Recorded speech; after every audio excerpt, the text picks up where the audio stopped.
The town of Farmington. Respecting history, planning the future.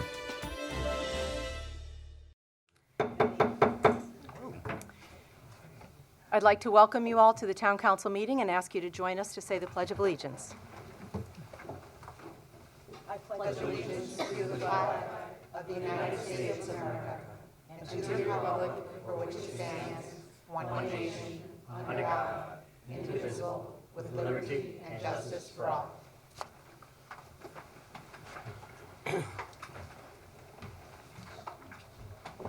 Okay, tonight we have no public hearings, but we have two presentations. And I'm going to do the first one.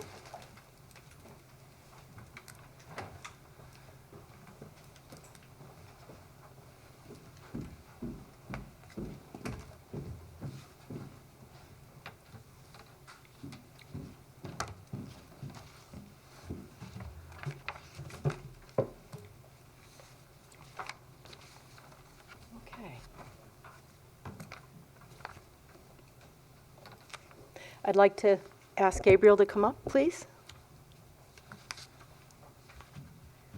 Right here is fine. You can be right on camera. Tonight, our first presentation is an Eagle Scout presentation. And these are always very special to me. My son, who is 37 now, was an Eagle Scout in Troop 68 many years ago. And I know what it takes to get there. And I also know what it takes for you, but also your family. It's certainly a family affair, and really a great process, and with the family helping and working together. But you certainly are the one that coordinates everything, and to get to that point is an amazing feat in itself. And just all of the badges that you have to get, and what you go through for about 10 years or 8 years? 5 years? Well, I mean from the time you're Boy Scout and Cub Scout. But it's a long process, and you should be very proud to be here tonight and be an Eagle Scout. I know then only about 1% of the boys that started scouting actually became Eagle Scouts, so it's quite an honor, and you should be proud of yourself. I want to just give a little background today.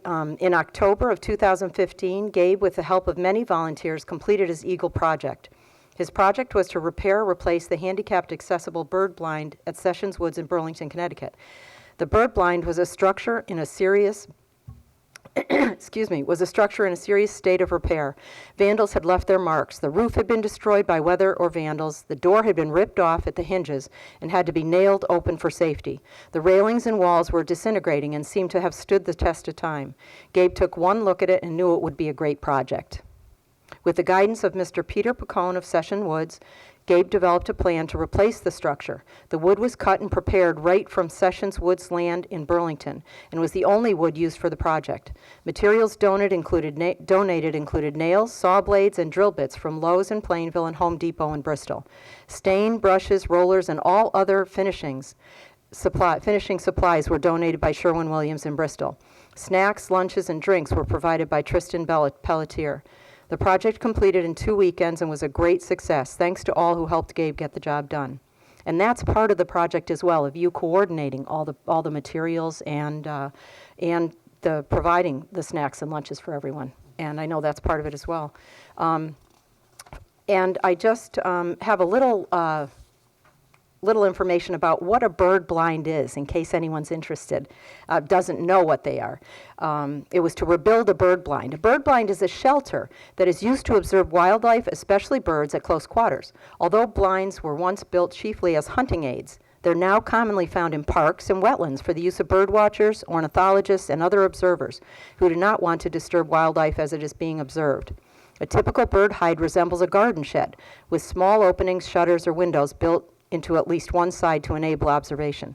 And certainly we know in Farmington there are many, many, many bird watchers here. And also, I just want to give a little bit background about Gabe. There are so many things on this list that he has done through the years, but I'd like to just highlight a few. A couple of things I want to say. He's involved in music, in sports, and in all of many, many high adventure trips. And as far as scouting is concerned, he earned the Arrow of Light, earned Best New Scout at Camp Strong, Strange Scout Reservation in the first year. He was patrol leader at age 12, earned the rank of life at age 13. So these are just a few of the accomplishments on this long list that he's done through the years. So certainly you've done many, many things besides scouting. I don't know how you do it. It makes me tired thinking about all the things. And you've accomplished a great deal. At this point, I'd like to read the proclamation. Whereas the Boy Scouts of America help train the youth of our community with skills which serve them well in the future, and whereas many of our youth participate in activities of the Boy Scouts of America which benefit our community, and whereas one of the crowning achievements of Boy Scouting is the attainment of the rank of Eagle Scout, and whereas Gabriel Pelletier from Troop 170 Boy Scouts of America recently completed the requirements for Eagle Scout, and whereas Gabriel Pelletier's project benefited the Session Woods in Burlington, Connecticut, by repairing a handicapped, accessible bird blind that had been destroyed by vandals and weather. He developed a plan to replace the structure using wood that was cut and prepared from Sessions Woods land. Whereas Gabriel Pelletier has demonstrated leadership through participating in the Relay for Life, wreath sale fundraiser, Scouting for Food fundraiser. He also served as a patrol leader and a new scout teacher, as well as playing for the nationally ranked Tier 1 hockey team. And whereas as a result of Gabriel Pelletier's work, the lives of the people of Farmington will be enriched and enhanced. Now, therefore, be it resolved that on behalf of the Farmington Town Council, we hereby extend to Gabriel Pelletier our best wishes, and we hereby proclaim September 24, 2017 as Gabriel Pelletier Day in Farmington, Connecticut. Dated at Farmington, Connecticut, this 10th day of October, 2017. Nancy W. Nickerson, Chair of the Farmington Town Council.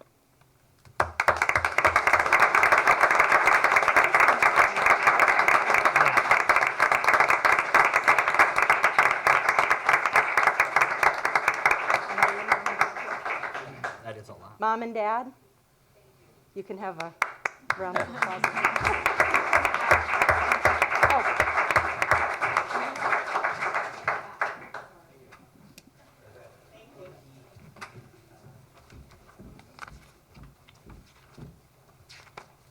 It's a great turnout. We now have a proclamation for the Evening Star Lodge, number 101.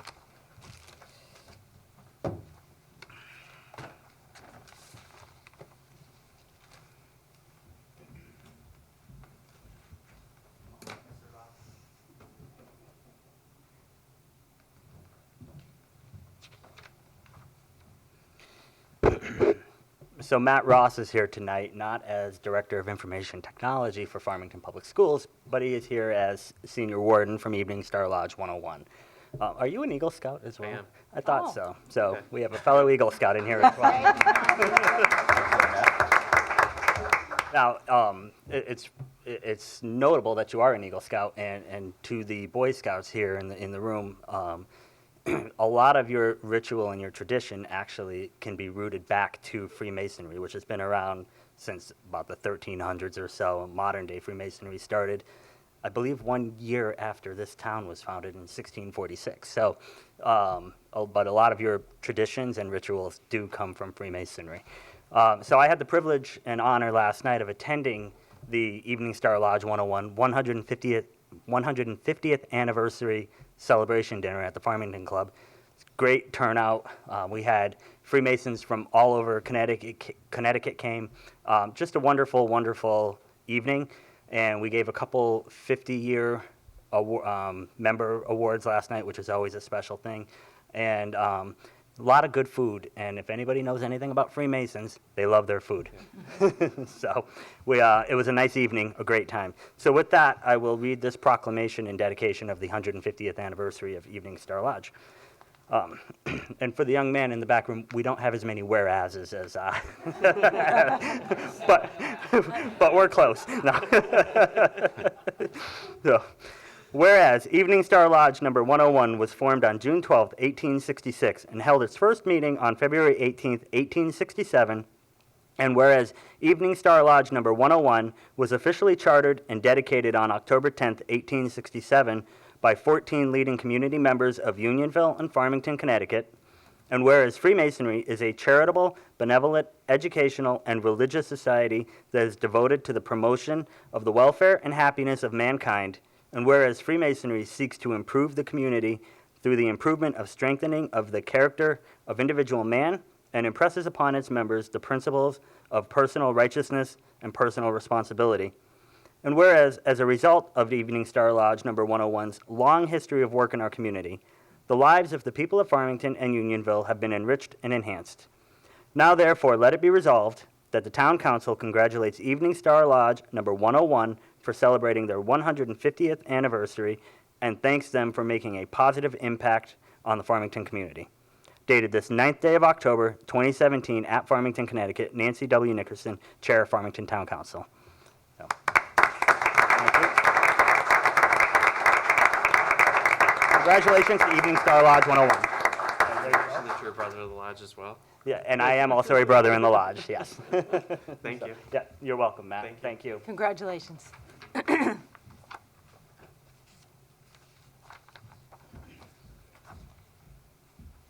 We have no new items, and then we have public comment. And if you'd like to address the council, please state your name and your address, and you have 5 minutes.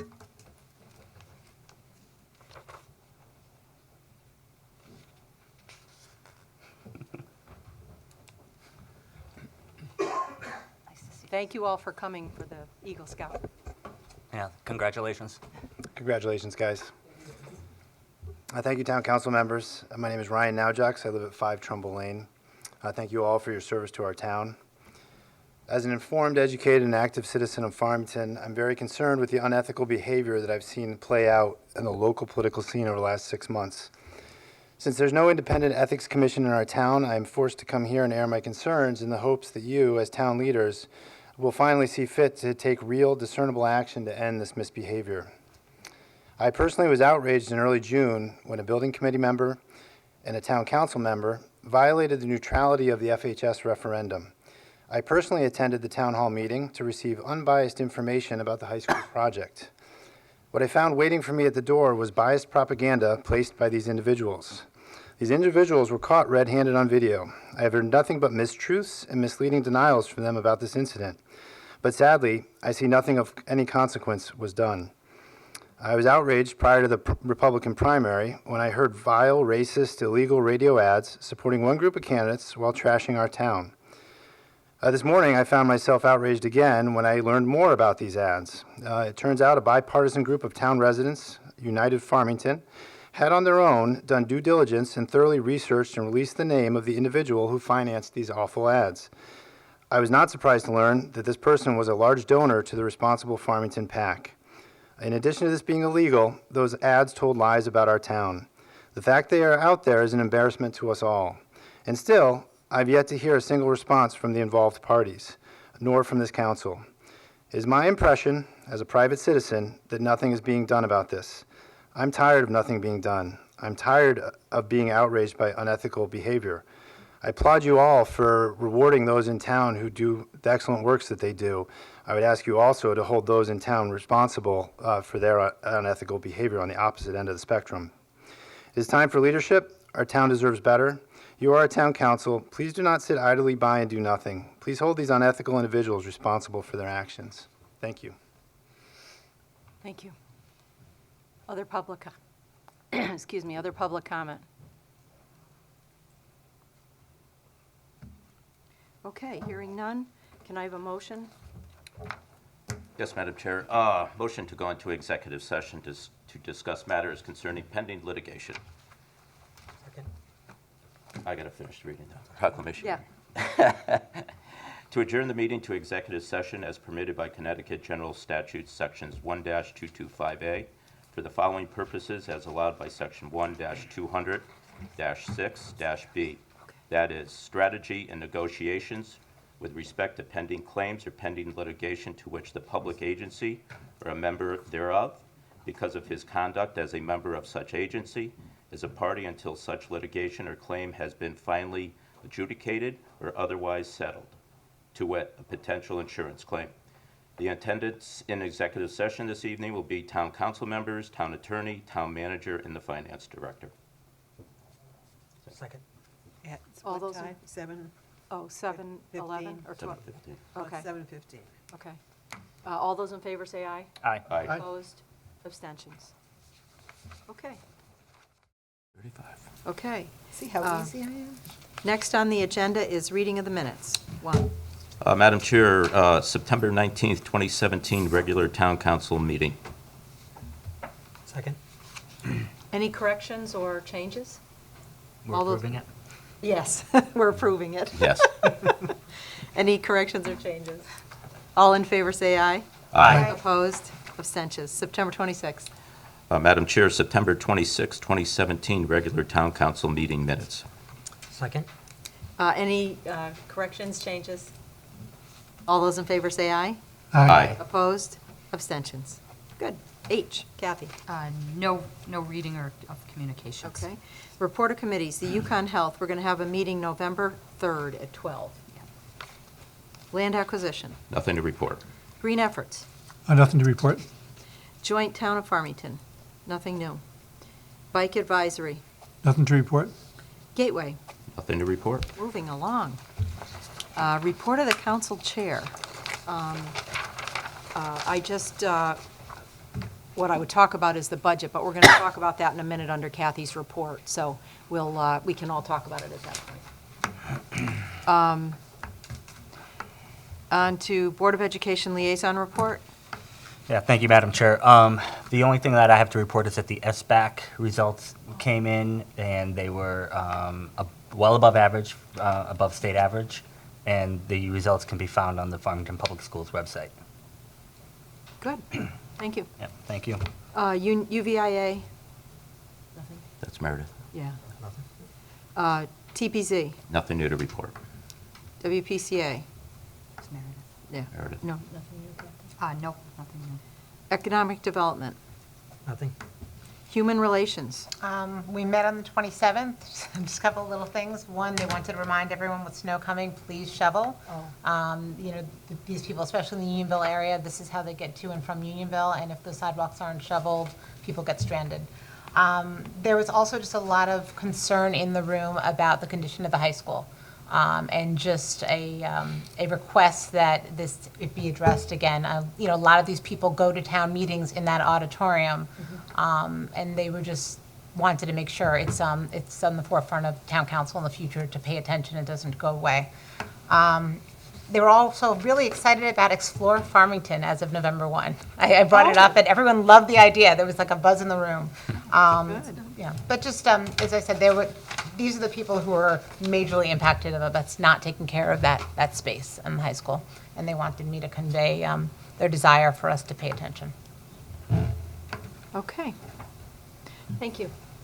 Chamber of Commerce? Nothing to report. Any other reports? Okay, report of the town manager. Kathy? I have Bill Warner here, our town planner, and he's going to be giving us an update, the town council, of the progress of the completion of the Plan of Conservation and Development, POCD. Welcome, Bill. Good evening, how are you? Update of the Plan of Conservation and Development. The Plan of Conservation and Development, Section 8-23 of the Connecticut General Statutes requires that every municipality have a Plan of Conservation and Development. The Plan of Conservation and Development is kind of like the long-term land use plan for the town. It's a 10-year plan that has to be updated every 10 years. So the last time Farmington did their Plan of Development update was February of 2008. So the next update is due February of 2018. So we have been working on it, and you were gracious enough to provide us with funding through the capital plan and the last budget, so there is funding available for mapping and whatnot. But we started working on it probably in 2006. I started updating 2016. I started updating the Planning and Zoning Commission about it, what it is, what it entails, what has to be in it. 2017, we went through a detailed neighborhood by neighborhood analysis with mapping and everything, talking about what land is available, what are the issues in each of the individual neighborhoods. That was useful because the town is already broken into from I believe it was the 88 plan, the 98 plan, the 2008 plan, all used those same neighborhoods. So we were able to look back and see what the issues were. So that's where we are with it. It's important that this get done this year because the Planning and Zoning Commission is going to change with the election, and we're going to have a new chairman, and they have been working on it, and it's due February of 2018. So we can't expect a brand new commission to approve it and have it on time because there is penalties if you do not adopt it. For many, many years, there was no penalty, but now there is a penalty. The penalty basically is anytime, if your plan and development is not up to date, any grant that you submit, you have to put a letter in the grant application saying you're not in accordance with Section 8-23 of the general statutes. So for discretionary grants, it is very easy for state agencies to just throw out those ones that aren't in compliance. For Farmington, most specifically, is the open space grants. You take advantage of those. They're having another round, believe it or not, coming up for open space funding. And you would, if you weren't up to date, and you submit your application in March, you'd have to submit the letter and say, you know, we're not in accordance with the law. So that's the penalty that exists. Basically, what we have for the update is 3 sections. The first section is current conditions, which includes population, housing, land use and zoning, and conclusions. I put in front of you a map that I just thought was very striking. That shows the first page shows the undeveloped, or it's the second page, I'm sorry, shows the undeveloped land in 2008. And there was quite a bit. If you look at the next page, I went through every parcel, and all those green dots that are on there are all developed land or purchased as open space.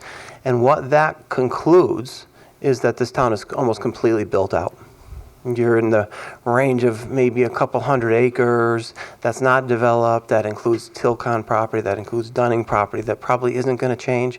So you're effectively completely built out. So you don't have a lot of land left. In terms of population and age and whatnot, the baby boomers are growing like we all expected for years, and we knew that was coming.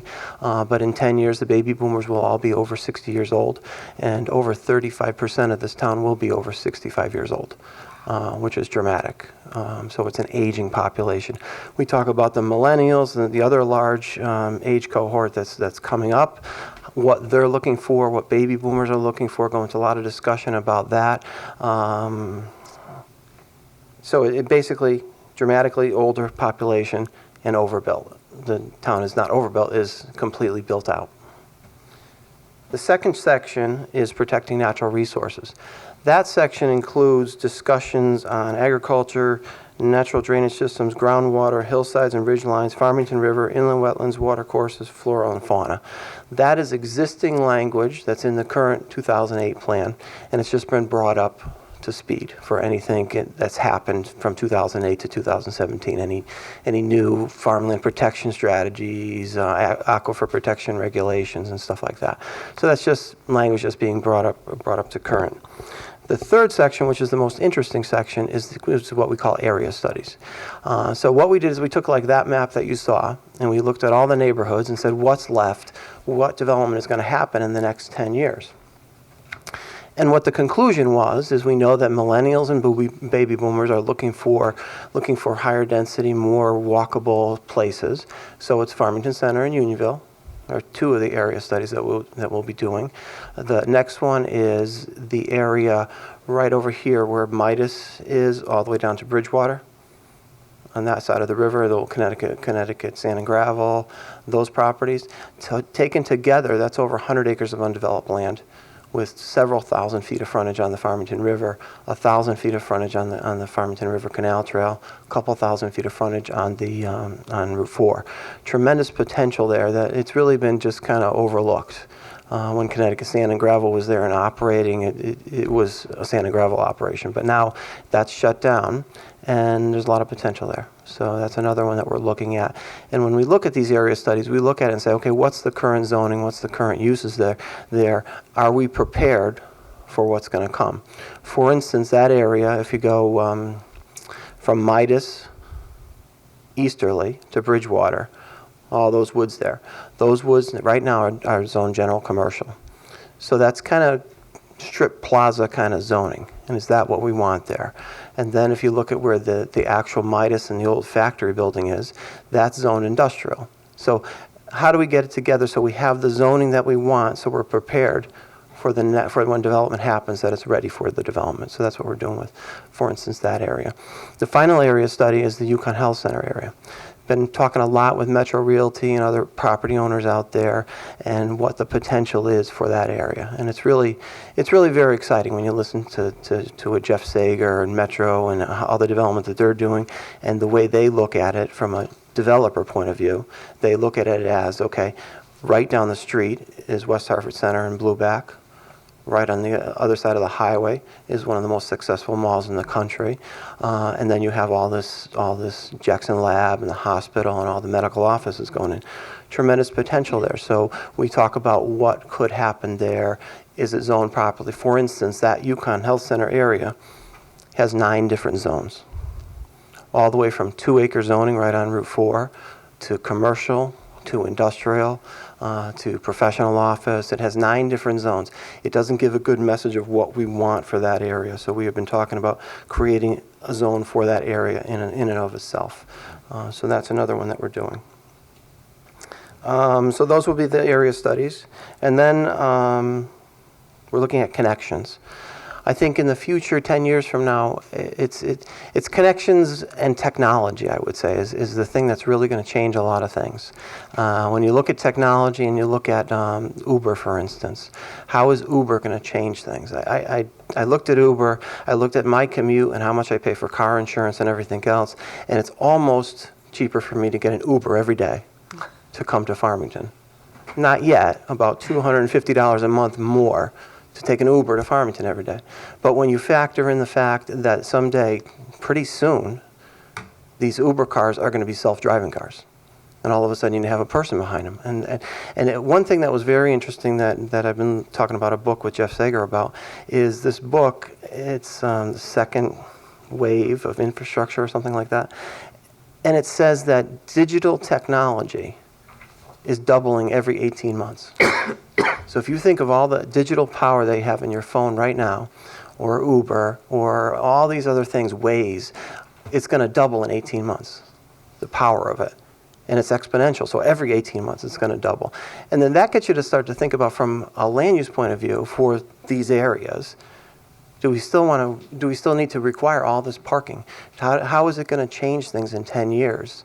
If it's doubling every 18 months, are we going to get to a point where there's less people driving to work? Are most people working from home? How is all that going to happen? So that area, particularly Yukon Health Center area, is what we're looking at very carefully for that.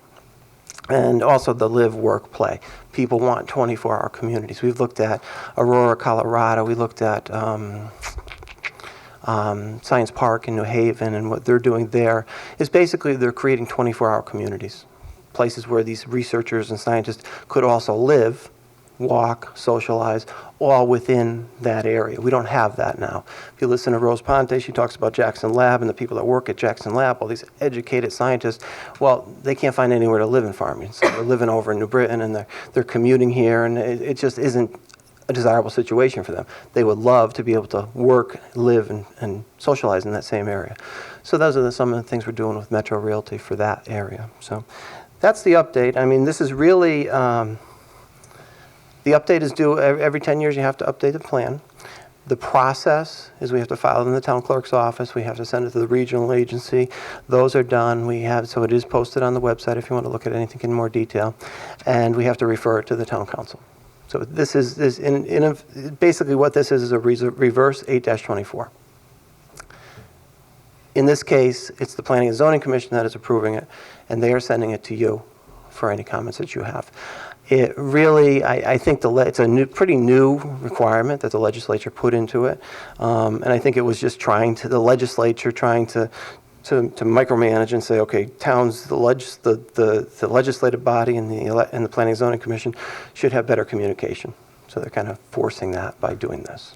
Bill, just remind us that there's going to be public hearings at the TPZ level. Yes, TPC will have public hearings probably in November. And this time we've done it because really the update hasn't been that great because there's not that much land, et cetera. So you have done the you have done all the writing for this, and Yes. we're doing the mapping and the different things.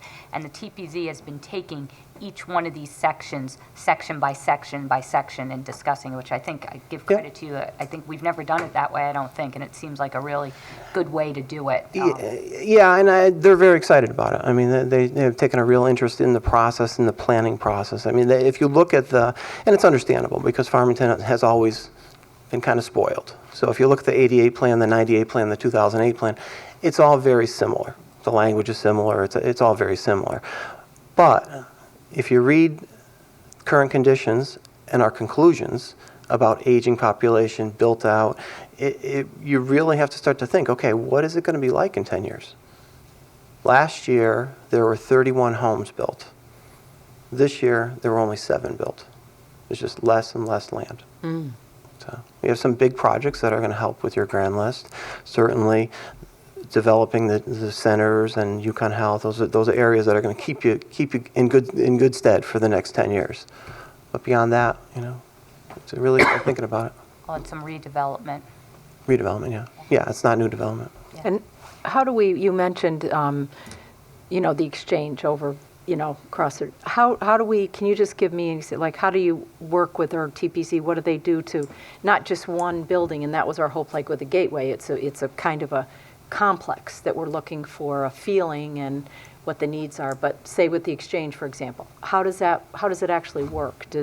Is it going to be like a plan? Does what comes out of here, is it actually a plan for the area rather than, we're going to have a Dunkin' Donuts there, or we're going to, how does that? Yeah, it's a plan for the whole area. So how do you connect those? You're talking about the exchange where, right across from Yukon. It was just bought, so Yeah. Lomans. how do we? Lomans was Yeah, just that's bought by that's what I meant. a developer now controls Lomans. Everyone's been told they have to get out.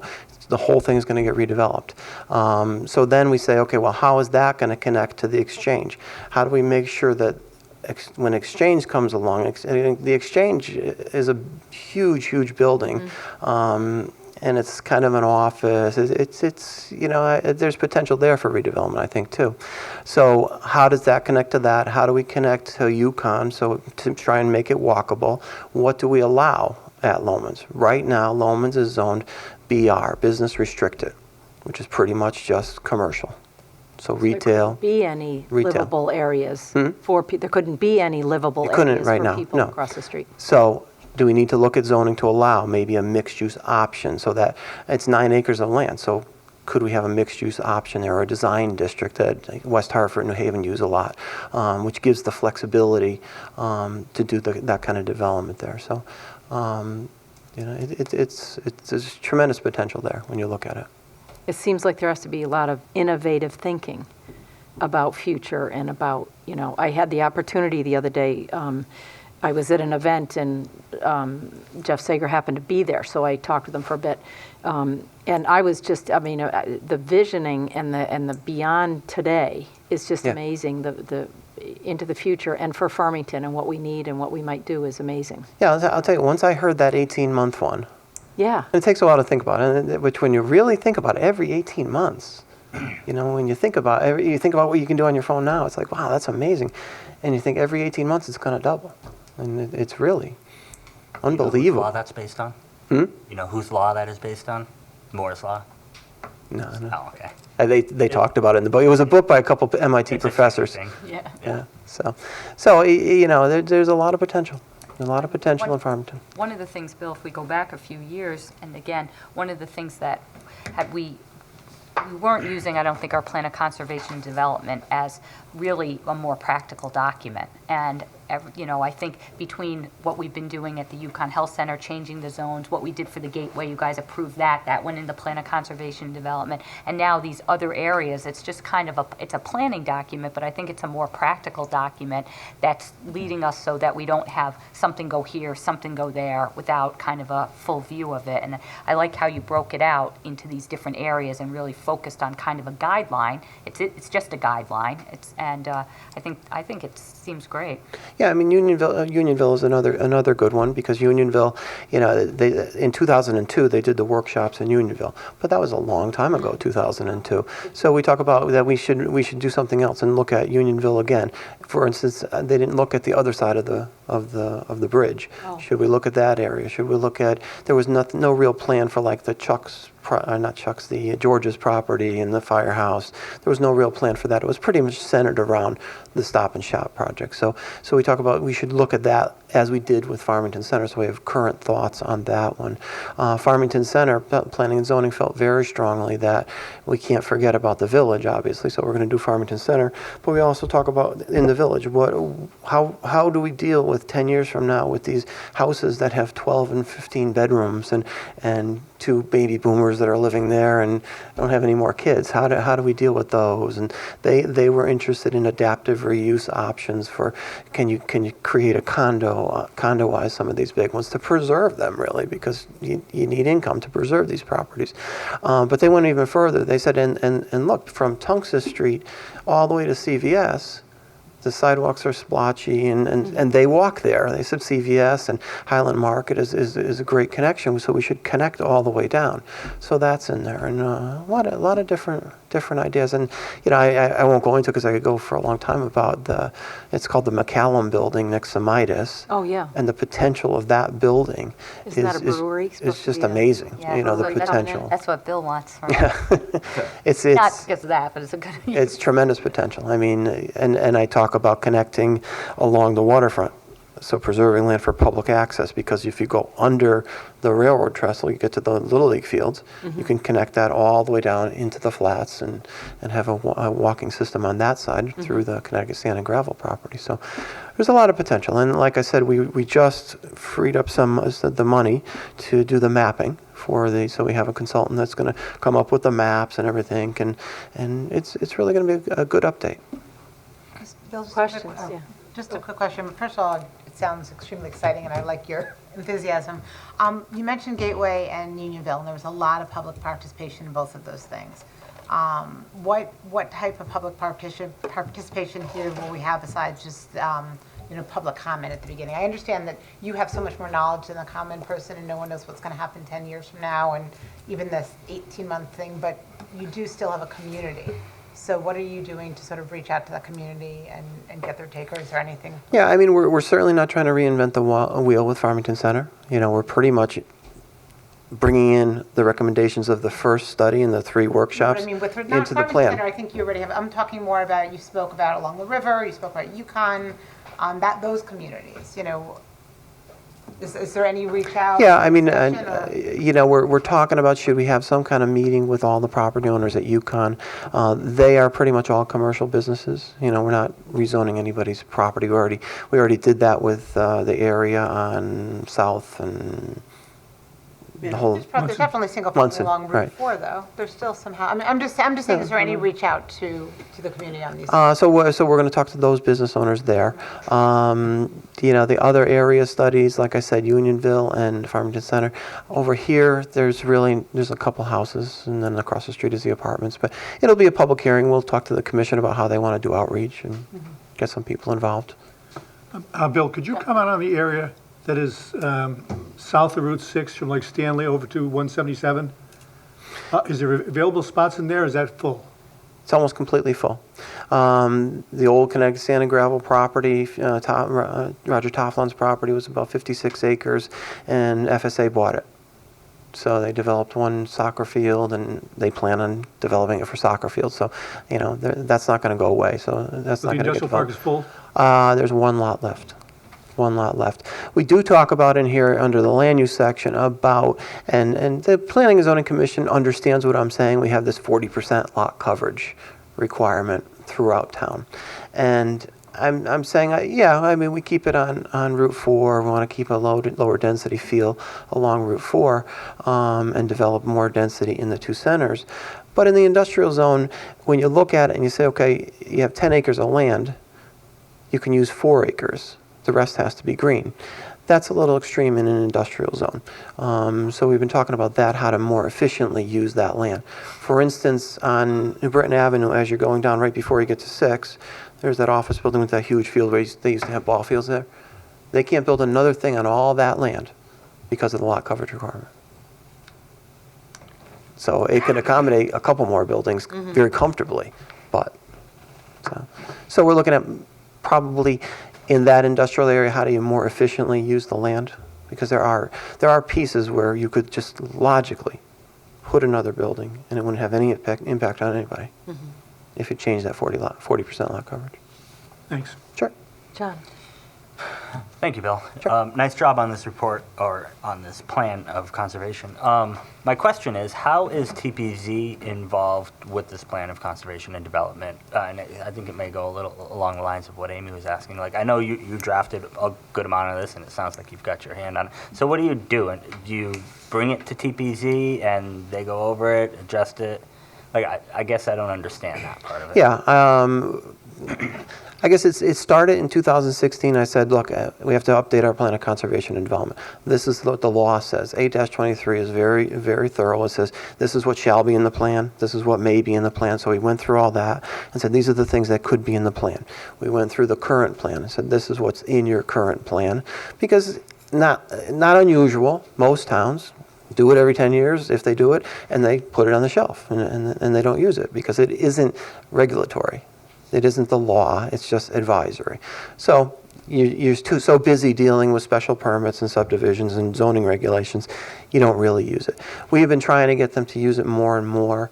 I had a lot of success in Middletown about getting them to reference the plan of development, which we've been doing here in terms of when we created the medical zone for over there and the Five Corners. They all had to amend the plan of conservation and development before they went for the zone change. So they had to think about the plan of development. So we went through what's in there, what the statute requires, and then, as I said, we went through a neighborhood analysis. Every neighborhood, I have presentations which talks about every neighborhood, shows where the wetlands are, shows where the floodplain is, shows where the developed land is, shows what the topography is like, shows what's developed, what isn't developed, and then it has what are the issues for that neighborhood. I think there's about 13 different neighborhoods. Went through all that with the Planning and Zoning Commission. Started drafting things. The current conditions, I think you all got it before. The current conditions, went through all that. I drafted it. We went through it. We discussed it. So they're involved almost every meeting. We have planners report, so they're almost involved. Done under the planner's report, basically. Right. Okay. Yeah. So, and there's no subcommittee or anything like that? No. Okay. Thank you. Other questions, comments? Thank you, Bill. Great. Okay, well, Thank thank you you very very much. Good luck Have a good ahead. night. And is there, one thing, is there any reason that you shouldn't be done by December? It's flowing along nicely? The regional planning agency has committed to me that they would get it out of there by October, so we would have that done. We would have hearings in November. We could have hearings continuing into December and approve it in December. There is no reason that I could think of. And we should make sure that we have the public hearings on the Everbridge, on the our website and everything, so that people are aware and Sure. that it's available and to get out there. I think we already have it. All of our hearings are already on Yeah, that. yeah. And the email, all of our hearings go through. Everybody, you can sign up and you get an email of all the agendas, which you probably all do. That's quite a list of people that hear about it too. Okay. And again, it's all on the website. Yeah, I have the draft report. It's long. If anyone just wants this one, I can make you a hard copy, and then it's also online. So if anyone wants this, or I can make copies for you. Okay. Well, thank you very much. Thank you very much. Okay. Okay, Kathy, next. I will just go quickly on two things, and then we'll talk about the state budget. Just in your report, I just gave a community and recreational service update, that they had a busy summer, a lot of successful programs, and just gave a brief update just for your information. And then, and also that they did have the 8 concerts at the gazebo, and they coordinated with movie nights, so it was a busy summer for the community and recreation. And then another point of interest is the economic development update. Just to let you know that Rose and Economic Development Department is working with the Farmington Library. We'll host a business seminar at 9 a.m. in the library community room to promote the library's business resources A to Z database. So this database provides a valuable tool for business and consumer research. the Farmington and the Economic Development Department partner on various programs and seminars to provide resources that will assist businesses of all sizes located in Farmington. So I didn't know if people, just point of interest for you. Okay. And I'm Budget. going to have Joe come up, and between the two of us, we're going to talk a little bit about the state budget and where we stand. We have not had really any change of the state budget since we last met, but we figure we can talk about it a little bit. And we did have a regional committee meeting on last Thursday. Yeah. And we had Kevin Whitkos was there, and was it Tim Leggett was there, a couple people. That was it. But they talked to us about what was happening in the budget and what their regional group, what things concerned us, so that they could go back to the to the Senate and to the House and to talk about what things concerned the towns in their area. But first off, go ahead, Joe, and we'll hear an update.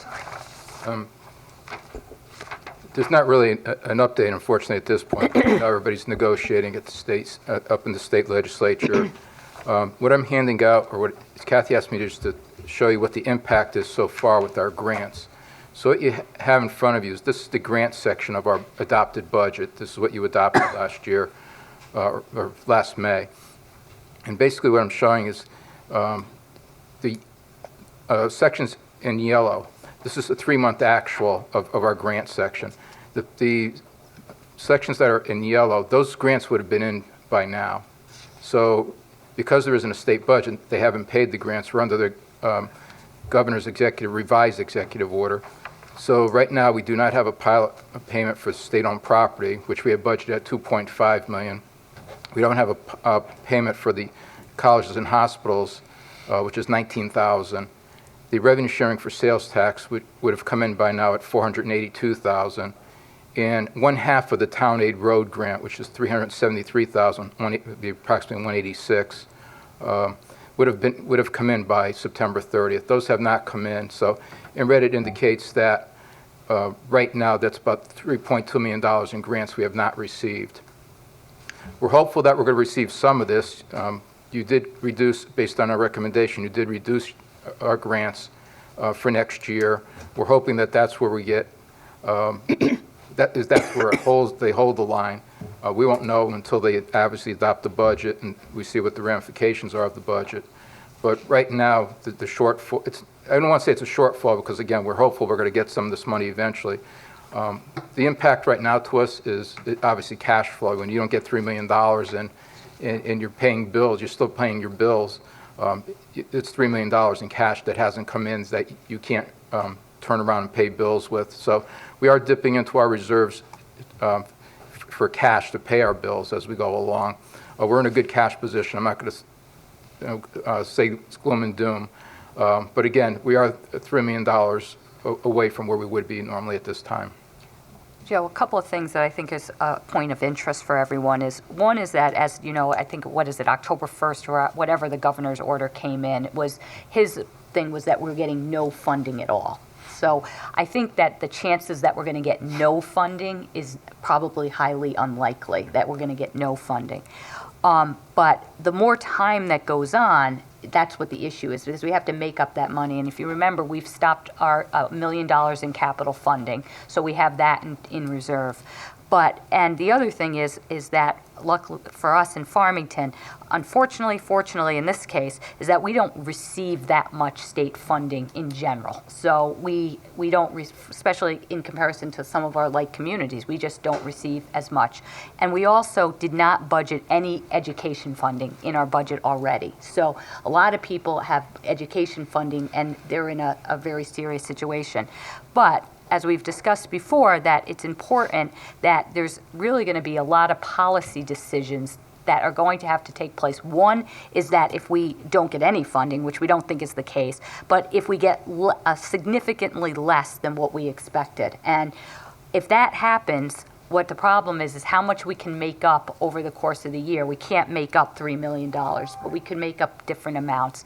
But it's difficult because we really are trying to hold off. We basically said by December, by December, if the budget's not done, that we have to have a joint meeting with the council and talk about, and it's the what ifs, and it will be very unfortunate because the fact of the matter is that if the budget's not passed and we don't know what the ramifications are, we will not have enough time to make up a what if, which is a bad scenario. So then what will have to happen is the council, as a policy decision, is really going to have to make some really significant changes. And there's going to be options of what the council is going to have to decide to do. And unfortunately, if we get the money back, we've already really made some drastic changes in things. And it could be layoffs of the people. It could be significantly reducing services to make up some of the money. It could be, again, I don't think anyone wants to do this at all, but a discussion about supplemental tax bills. And the worst part about this whole thing is it's what if. And if you do this and you really just cause complete chaos in the town of Farmington, chaos of how we manage things, chaos of our residents, chaos of our employees, and then they come back and they give us the money, it's just a terrible situation. So we, luckily, because we don't receive that much funding, we're able to hold our cash flow. But that said, if we get tomorrow or the next day or a week from now, we get a significant snowstorm, and then we're going to have to bring that into November. But we're really trying to, with the thought that between the Democrat budget, the Republican budget, the bipartisan budget, no one has said that we're not getting funding. And so this with the governor right now is totally drastic. It's zero funding, and we reduced our funding significantly at the beginning.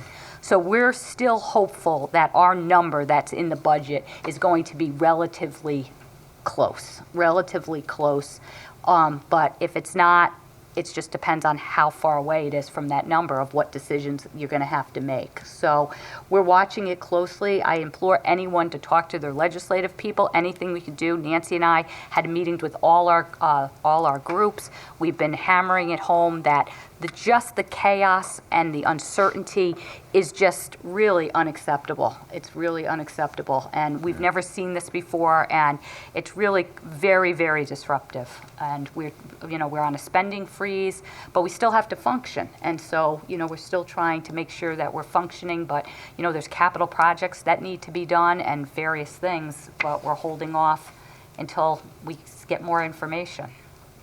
And over the last few years, as this council knows, we have done a lot more with capital because we've been able to do that through our planning and through just our conservative budgeting as a whole, and then put it toward capital. And we've been able to recoup that from years ago. So to me, it's very disturbing that we're holding that. And it may be too late to do that by the time we're ready. The capital may not be able to be done because it's December and January. And right now, again, just to reiterate, with the governor's budget, there's no municipal funding for us, for Farmington, in that. None. So even though if we can say we don't think there will, but there's none in it. And unless we have some real lobbying up there, I don't know. And we've, as Kathy said, we've been in contact with our reps all continually. And I would suggest that any of you council people that want to, I know a lot of you have been in touch and talk with them, but I would suggest that anyone out there in the town that wants to call, our voices, the more voices that are heard, that the more people that call and say, what are you doing for Farmington? We know there are needs out there in the state, but what are you doing for Farmington? Farmington, you're representing us. That's very, very important. And the other thing that we always talk about that's so disturbing is that we plan and we manage properly. We do a really good job. And we plan for the rainy day. But it's as though today we're getting punished for that. That, when, as Kathy said a few weeks ago, Ben Barnes asked for the information of what our reserve is. We have a healthy reserve so that we have our AAA bonding. Oh, well, good. That's something that it's alluded to that can always be used. That's there, and it's something that Farmington is proud of in the way we do business. So, and it's not just this council; it's past. It's just over time we plan well, and so it's very disturbing. And I would really encourage people to get out there and say something. And we every meeting we've talked about this, but there's obviously no change, as you all know. So, and the longer it goes, the worse off we'll be. So anyway, just please reach out if you can. Hopefully more voices will just keep the pressure on. But, and questions or comments to Joe or Kathy or anything, please, speak up. Just a quick question, a couple questions. One, when they ask us for our reserve numbers, do we have to give it to them? Well, Do we have to? No, it's a public document, though, so, yeah, it's like, Can't we make them find it themselves? sells, Well- we could, but again, you don't want to, I know, I'm kidding. When you, Actually, I'm sorry. Actually, what they did ask for was they wanted our reserve over 3 different scenarios. So what we did is we gave them our actual reserve and ignored the other scenarios because they were asking us to project what our Yeah. fund balance would be going to the future. So we basically just gave them our existing fund balance, which obviously is a public information. Right. You said it's revised executive order 58, or what's the revision? What's the difference from what we've, from what I have in front of me here? This is his latest executive order. Basically, the governor is taking all of the state grant money. 85 towns do not receive any grant money, and the rest of all the available grant money goes to the remaining towns. So basically, if that executive order were to stay in place, those items in yellow there, we would not see any funding, as we have not seen any funding to this point. So. And what would cause this executive order to stay in place? For instance, where are we? What are the next steps? What happens if nothing happens? Is there a statute of limitations where it just becomes adopted? No. Right now, the governor's running the state by executive order. So anytime he needs to spend money, he issues an executive order to spend money. So there's no authority in place to spend any type of general fund money other than when he issues an order. So when he needed to make the grant payments, the ECS payments are due by law, although there's no longer a law. Traditionally, the ECS payments were made in the first payment was made in October. He wanted to continue that, but he didn't have any additional funds or any available funds other than to take those grants that were supposed to be paid in September and push them into October and put them all into ECS. So his executive order basically wiped out all grants, put everything into ECS, and identified those towns that were going to receive ECS money and those towns that would not receive ECS money. The next time he wants to make a payment of some magnitude, he would again issue another executive order in order for that payment to be made. What would stop that is obviously the adoption of a budget by the state legislature. And they basically, once they adopt a budget, and assuming he signs it or allows it to go into law without his signature, then there is a budget in place which becomes the law and the appropriation and payments are made in accordance with that budget. If no budget is adopted, the longer they wait, the more difficult it's going to be for them to reverse what he's doing. If you think about it, I'm not sure, there's been some talk, for example, that whatever happens now under his executive order may not be reversed with the next budget, that it may not be, the next budget, when it's adopted, may not be retroactive, so this may actually be in effect, or some portion of this. But don't forget, they're supposed to be collecting money, just like we collect money starting July 1st, they're supposed to be collecting money starting July 1st.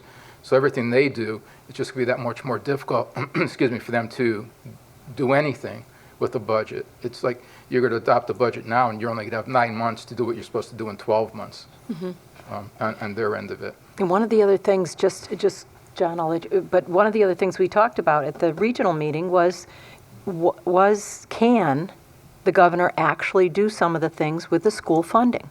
And that was a question, is really, can the executive order that he's putting forth, is it really legal in some of the school situations, school dollars? So that's something that they were going to actually look into as well. And I don't know how that impacts. I don't know yet how it impacts it, but I know they were going to look into that as well. So. Right. And Joe, one of the things though, which I think is probably the most, could be the worst case scenario, is there is still, it seems to be still a very big sticking point with the governor with the the municipalities paying part of the pension. Oh. And it looks that the House and the Senate, the legislative body, since they don't want that to happen either, but it sounds like the governor really is not, he said he's not going to sign any budget or accept any, or he's going to veto any budget that doesn't have that. So to me, the worst case, and correct me if I'm wrong, Joe, but if a bipartisan budget comes to the governor again in the near future, he can actually veto that again. Yeah, again, it's based on what everybody's priorities are. Right. If his priorities are that he wants the teacher's pension payment by the towns to be in there, and then maybe that would cause him to veto the budget. We're not sure. Or maybe, best case scenario, he doesn't sign the budget. He allows it to just go into law automatically after 5 days. I mean, again, there's a lot of things that have to play out here. There's also the compromise notion on the teacher's pension that the past service liability, right now, his proposal was that the towns pay both the current service liability and the past service liability. I know Peter's going to say, oh, God, not this again. We talked about this in our pension meeting. Yeah. But that the compromise was just have the towns pay the current service liability. So we would go from like a $2 million pension payment to like a $700,000 pension payment. Then the other compromise was, well, let's take that and have it, and you pay half this year and you pay double next year. So there's a lot of talk out there as to what they're going to do. I'm not sure where the line's going to be drawn in the sand on it, and who's, hopefully everybody will compromise at some point and everybody will get something that they want out of this, and they'll pass a budget. So, but that is out there, and I don't think it's going away. And also at CROG and the regional meetings when I was in Hartford, the discussion was that COST, the consortium of small towns, is going to absolutely say that's not legal. And they're going to just say there's going to be a lawsuit over that if in fact they decided that's what they were going to do for the pension money for the schools. So it's all kinds of things are out there, and I just Right. it's John. Did you have No, I'm all set. Yeah. Thank you. Okay. I'm good. Okay. Well, thank you very much for your update. Call your representatives. Okay, Kathy, that's it for your report. Yes. Can I have a motion to approve the town manager's report? I'll make the motion to accept the town manager's report. Second? Any questions, comments? Okay, all in favor say aye. Aye. Opposed? Abstentions? Okay, no appointments, right, John? Okay, none. Old business, none. New business. Number New one. business. To accept the donation of an artificial turf field system for field number 8 at Tungus Mead Park from the Farmington Soccer Club to the town of Farmington, valued at approximately $730,000. We have Second. I'm sorry. Second. Go. Do we have them come up? I see Al Bell, you come and why don't you bring everyone else up and introduce yourselves? I'll give you just a little background while they're coming up. Is the Farmington Soccer Club would like to donate a turf soccer field to the town of Farmington. And we have some staff members here too, Jeff and Nancy Parent from Recreation, Shannon from the Town Planning and Zoning Department that have been involved in this, and Al Bell and his team. And Al is going to just give us a basic, short presentation on this, and we'll go from there. I'm Welcome. not quite sure what you want, but I believe we have the money. We got a big donation from one of our members, so right now we have the money. We were a little late on getting the report because we had to scan the field, and we're having to fix a lot of the mistakes in the past where they actually put the pipe underneath the field, electrical, so that'll have to be fixed. Oh. But we seem to be in good shape. These guys, we have the money. And Al, it's field 8, and that one has lights on it already, correct? It has lights on it, yes. There's certain things we have to do. When they did the light, they didn't do they didn't put the electrical deep enough, so. They have to redo it. So we're fixing a lot of your problems. We like that, Al. And, But this is the big field, right? no, No. This is On the right. field eight. It's the one, John, it never grew grass. The town, it was just an awful field. I don't know why, but we decided, we tried several years ago and didn't have the money. And we tried about And- Mike Clark when he tried also. This is my third attempt, so it's my last.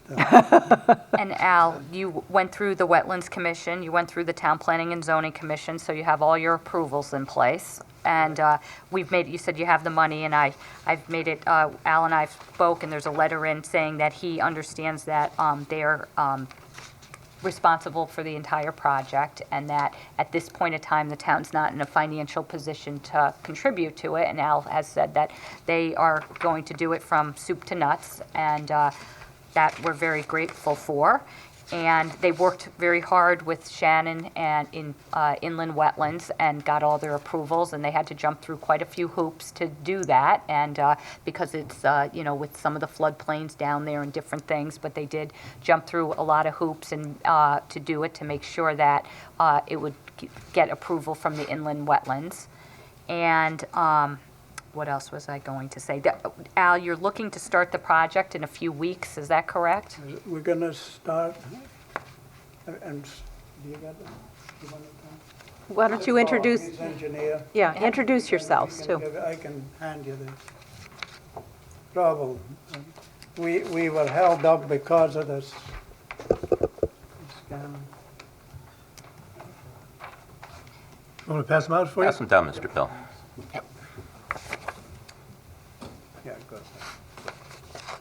My name's Rob Hilbrand from Hilbrand Engineers and Surveyors. We did the plans. As Kathleen mentioned, we did work with the town staff. It was very helpful to get through inland wetlands and planning and zoning and get the field all designed to meet some floodplain requirements. And basically, we're elevating the field to be at the 100-year flood elevation so that the field would not flood should we get a flood event. And also, at the same time, the way we designed the volume to exchange to do this, it will actually help, we believe, relieve some of the flooding that the fields have, the entire facility has undergone in the past. So we're basically providing some volume very close away from the fields that will be submerged first before it makes it to the field. So we think it's going to be an overall improvement besides this field. So we're able to get through that with Shannon's help and the town. So we're, as Kathleen mentioned, we have all our approvals and everything is in line. That's a construction schedule. It starts in a few weeks. The trees would have to be posted, which is a 10-day period itself. So basically, it'd be starting around the last week of October. And the schedule has a little bit of fluff built into it, realizing we're going into more challenging weather conditions, but the soils are predominantly well drained down there as well. So a little more challenging weather conditions are not as much of a factor as they would be on a site that wasn't well drained. So there's a little bit of fluff in there. Basically, the project gets finished in May, in the spring, when the artificial turf gets spread onto the project in the end.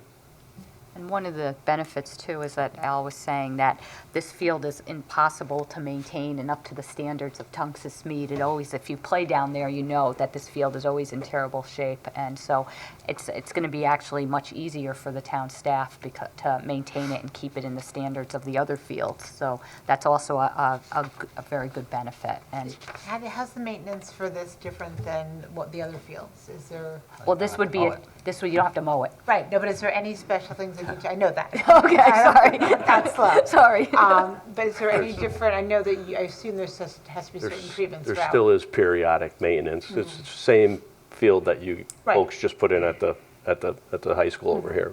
Actually, it's an upgraded turf from that. Actually, we're going one step up on the quality of the turf. So there is periodic maintenance, but it's very simple. Okay, so, and no significant cost or specialty that's needed to maintain it, or no?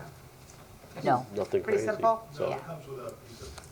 yeah, this is Andrew Dijak from Field Turf. So Andrew with Dijak with Field Turf. There's only really two times you have to maintain it, once in the fall, once in the spring.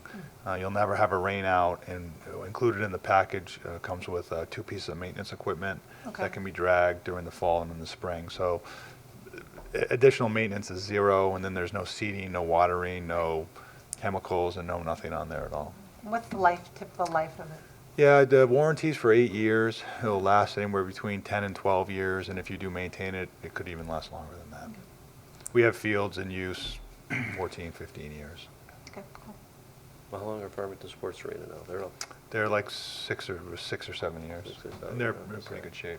Yeah, they get plowed, so you won't. I'm sure you won't be plowing these fields. So No. that takes away from, that relieves some of the maintenance too. If you don't, you really won't have any reason to plow these probably because you won't be looking to No, we get won't. out there, right? Wonderful. It's an absolute wonderful gift for Farmington. I'm just trying to understand how it's different than the traditional fields. Yeah, and the nice thing about this is, unlike this field, which Kathleen has mentioned has been difficult to maintain, like in the spring, this field is basically unusable. Right. So in the beginning of the year, now you have a field that Which is huge. the first 'cause day, they're always I mean, if packed. the snow melts in February, go play. It doesn't really matter. So, you pick up a lot of beginning season, end of season time without losing anything. So, John? Yeah, so just a couple questions. So the first question is, this reads that it's accept a donation of an artificial turf field valued at about $730,000. So we are accepting a donation of a turf field, or are we accepting a donation of $730,000 to build a turf field? No, You're doing it. they're doing it. So they're building it. The value of the turf field is approximately So $700,000. for instance, if it comes in at $850,000 because of construction, unforeseen circumstances or whatever, we're still going to have a completed turf field. And the town of Farmington's not going to have to. and Al would be paying for it. Al You'd is be gonna open accepting up a the donation of checkbook and- $850,000. I'll be looking for that. All right. Each got And then, so to follow up on that, you just said it's got an 8-year warranty and could last 12 years, anywhere between 12 and possibly get 15 out of it. At that point, 15, call it 12 to 15 years from now, what does the town of Farmington do?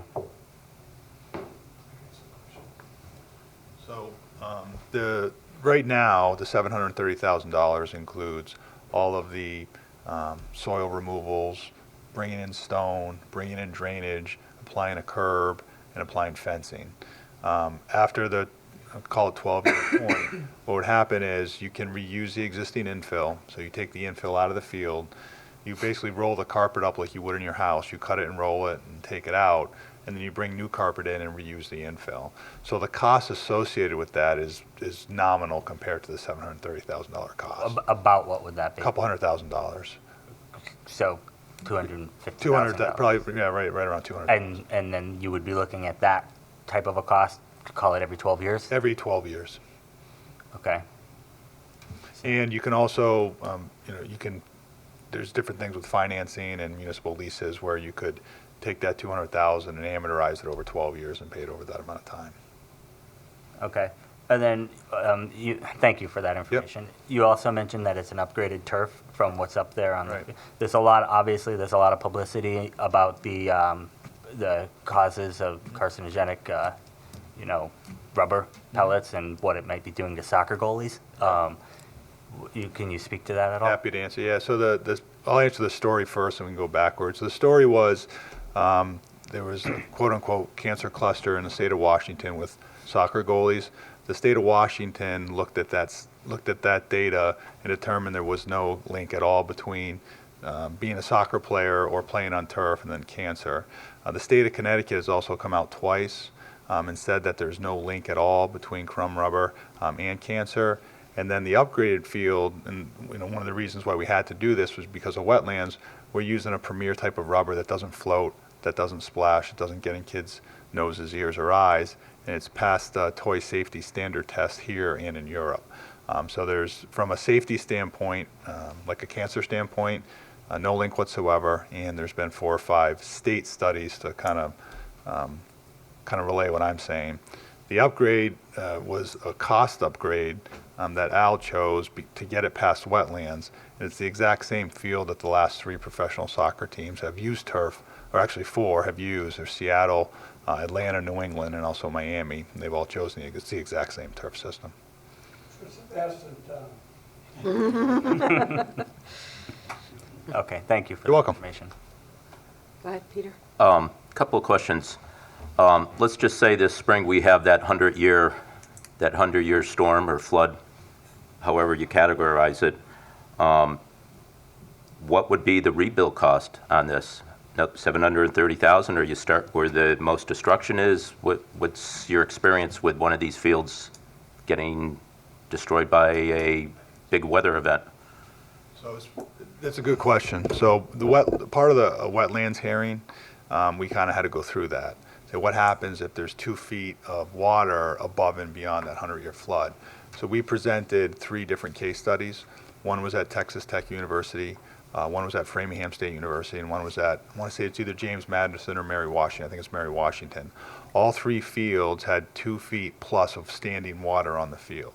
The field is designed from a drainage perspective and also the rubber perspective I talked about before to withstand that. So even if one 100-year flood plus 2 feet, after that water went back down, there would be some grooming involved, there should be some maintenance involved, but there wouldn't be a rebuild. All of the existing infrastructure would be held in place, and the existing infill will be held in place as well. So it stays in place because of the weight of the water? It stays in place because of the type of infill it is. It doesn't float away. Okay. So even though there's water above and beyond the field level, the infill will not float off the field. And is that for a period of time? What if the flats are flooded for over a week? Yeah, I mean, the Texas Tech, what happened down in Texas, and it didn't happen this time down in Texas, it was a time before that. The water was on there for about a week. It drained off, and Texas Tech played in 3 days later. So you clean it off and go? That's it. Okay. Mr. Bell, thank you. Thank you for doing this. I think I was with you on day 1 on Farmington Soccer Club, but don't hit me, Mr. Bell. I got to ask, in terms of the financing, if you run into any problems or delays in this, you have the financial security behind you for any cost overruns? You're digging. I'll have to talk to my wife or something. I know, Mr. Bell. I know. Right now, donations. I've got two donations. One is a straightforward $10,000. It's from the guy's he's vice president of the club, Peter Saddle. He probably doesn't want me to say this, but he donated $100,000. He's been with me since 1977. That's great. I just want to make sure that you're in. I have an offer, and I look into it from 20,000. I just want to make sure you're covered, Mr. Bell. That's all. And because the town's in no position right now, based on what we just heard, to make up the cost. I think somehow you will be. I think the 1979 state champ down there wants to throw some dough in. Maybe I will. Yeah. You'll all be getting a ladder. Okay. Thanks, Mr. Bell. John. I just want to say thank you as well. Any other questions? We just go ahead then?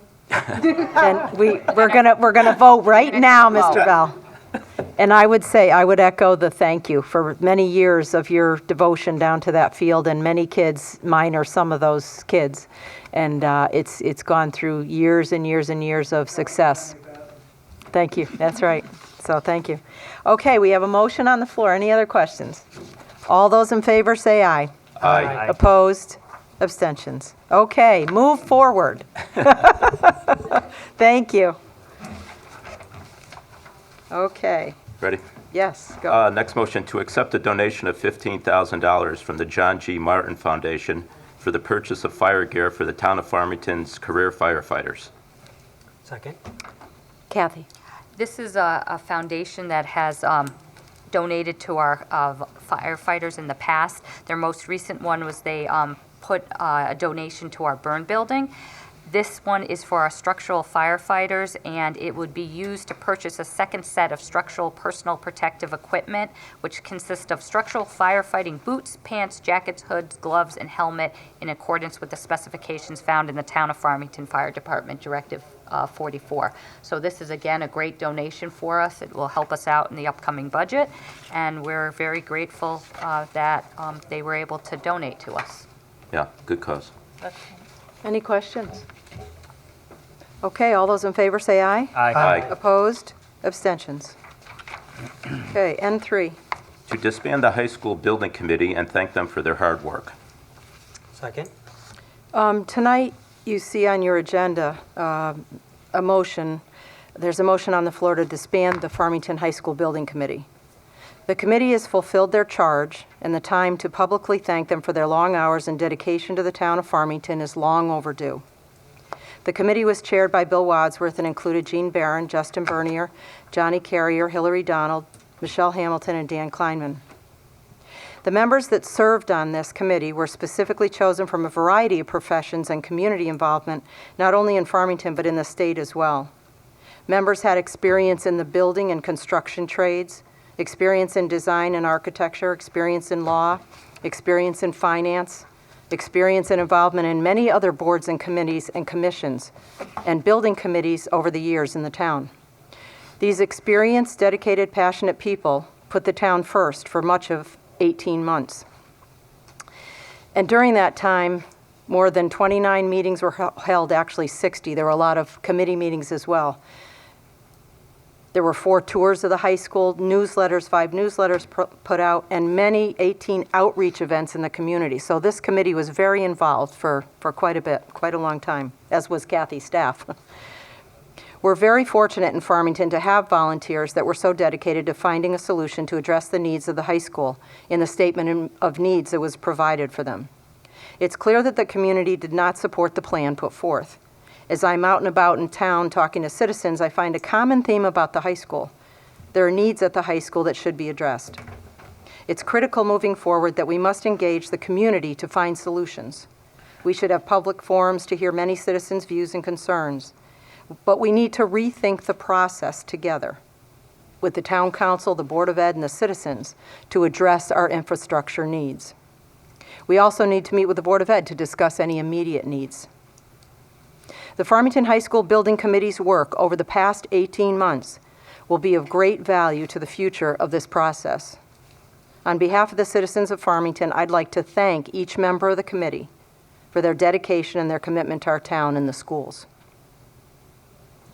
So tonight, I'd like to move this forward in thanking the committee, as I said, and what we would do as a council is send all of the committee members a letter of thanks from the community.